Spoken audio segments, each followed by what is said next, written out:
Good morning students. आज हम लोग हिंदी सेकंड में पढ़ेंगे वाक्य रचना।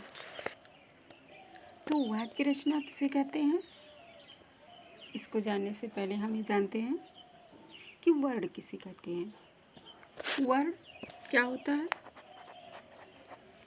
तो मुंह से निकली हुई वह छोटी सी छोटी ध्वनि जिसके टुकड़े नहीं किए जा सकते, वह वर्ड कहलाती है। अब वर्ड के बाद आता है शब्द। शब्द किसे कहते हैं?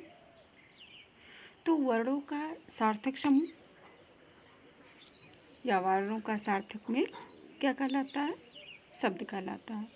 क्योंकि एक वर्ड से कोई शब्द नहीं बनता है। जब दो वर्ड आपस में मिलते हैं, दो या तीन वर्ड आपस में मिलते हैं, तो वे क्या कहलाते हैं? शब्द कहलाते हैं। अब हमारा मेन पॉइंट जो है वाक्य रचना। वाक्य की रचना कैसे होती है, वाक्य कैसे बनते हैं? तो शब्दों का जो व्यवस्थित क्रम होता है या शब्दों को व्यवस्थित क्रम में रखकर प्रस्तुत करने के जो तरीका होता है वह वाक्य कहलाता है। या आप ऐसे भी कह सकते हैं सार्थक शब्दों का ऐसा समूह जो व्यवस्थित हो और पूरा आशय प्रकट कर सके, वह वाक्य कहलाता है। वाक्य शब्दों या पदों का समूह मात्र नहीं होता। इसमें प्रयोग किया गया प्रत्येक पद किसी न किसी संबंध से परस्पर जुड़ा होता है। शब्दों का यह परस्पर संबंध ही वाक्य के अर्थ को स्पष्ट करता है। वाक्य में पदों को एक निश्चित क्रम में रखा जाता है। इस क्रम का ध्यान न रखने से वाक्य रचना अशुद्ध हो जाती है।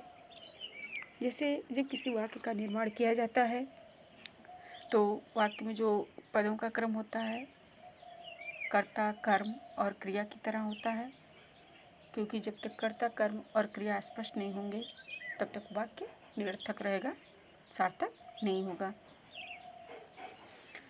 अब हमारा है वाक्य के अंग। वाक्य के कितने अंग होते हैं? तो वाक्य के 2 अंग होते हैं।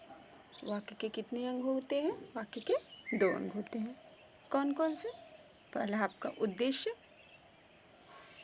उद्देश्य में क्या किया जाता है? वाक्य में जिसके बारे में कुछ कहा जाता है उसे उद्देश्य कहते हैं। जिसके बारे में कुछ कहा जाता है उसे उद्देश्य कहते हैं। जैसे मान लीजिए आपका वाक्य है बच्चे पढ़ रहे हैं। बच्चे पढ़ रहे हैं तो यहाँ पर किसके बारे में कहा जा रहा है? बच्चों के बारे में बताया जा रहा है। कौन पढ़ रहा है? बच्चे पढ़ रहे हैं। तो यहाँ आपका उद्देश्य क्या हुआ? बच्चे हुआ।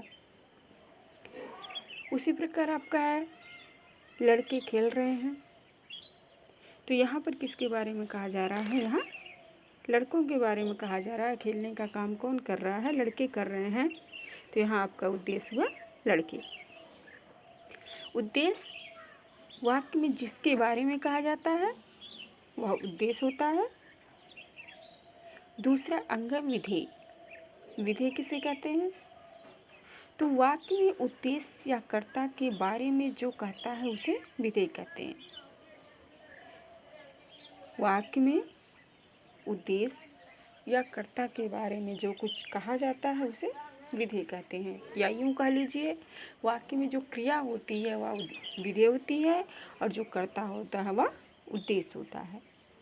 जैसे आपने पहले देखा, पहले उदाहरण में कि बच्चे पढ़ रहे हैं। तो इसमें उद्देश्य यानी कर्ता कौन है? बच्चे हैं।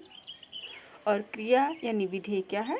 पढ़ रहे हैं। जो पढ़ना है वह विधेय है और जो बच्चे हैं वो उद्देश्य है। तो उद्देश्य जिसके बारे में कुछ कहा जाता है और विधेय कर्ता के बारे में जो कहा जाता है उसे विधेय कहते हैं। जैसे मान लीजिए अगला उदाहरण है आपका दादाजी अखबार पढ़ रहे हैं। दादाजी अखबार पढ़ रहे हैं। तो अब इसमें आपको उद्देश्य और विधेय अलग अलग करने हैं। तो इसमें उद्देश्य आपका क्या है? दादाजी, क्योंकि पढ़ने का कार्य कौन कर रहा है, दादाजी। करता कौन है, दादाजी। और कौन सा कार्य किया जा रहा है, अखबार पढ़ना। तो अखबार पढ़ रहे हैं वो क्या है, विधेय, और दादाजी उद्देश्य। तो आज के लिए इतना ही। आपको कुछ उदाहरण दिए जा रहे हैं, आप उसमें उद्देश्य और विधेय अलग अलग करके लिखेंगे।